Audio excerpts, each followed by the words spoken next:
Daddy, but not quite. Disturbing voice from the woods cryptid sighting story. My parents acquired a wonderful cottage when I was a young adult and spent every summer there from mid-spring until late October. They would spend the summer in this cabin, only returning home for the winter because the cottage was not winterized. Their cottage sits on a road that borders Crystal Lake in New Hampshire. My wife and I used to make fun of the lake's creepy moniker.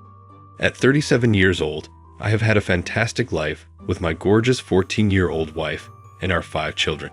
However, something occurred years ago that rocked me to my core. Because I am a Satanist, we do not indulge in the bizarre rites seen in horror films.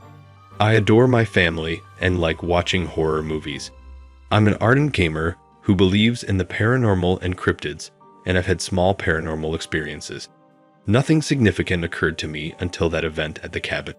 Occasionally, my wife and I would arrange with my parents to remain at the cabin while they returned to their home house. This cabin is near enough to my office that I don't need to plan time away from work. We only had 2 kids the previous time this occurred. My son was around 9 or 10 years old, and my daughter was about 4 or 5. We packed our belongings and drove over to the cottage, which we admire for its natural beauty. We had just completed dinner one night, perhaps around midweek, and were getting the kids ready for bed, a chore that is easier said than done with small children. My kid was in her typical high spirits, and we were attempting to get her to sleep for the night. We were in the master bedroom, and the kids were in the guest room, which had 2 beds. Our son was in the kitchen getting a drink at the time, and my daughter had just scampered away from me, smiling as I attempted to tuck her into bed. The windows in the guest room were open, letting in the cool evening air, when I heard my daughter's voice from outside the window say, "Daddy." The voice seemed distorted and computerized, as if it had come from a little Bluetooth speaker rather than my kid. My whole body went frigid with worry. Outside those windows, the backyard continues approximately 15 feet before turning into a forested area.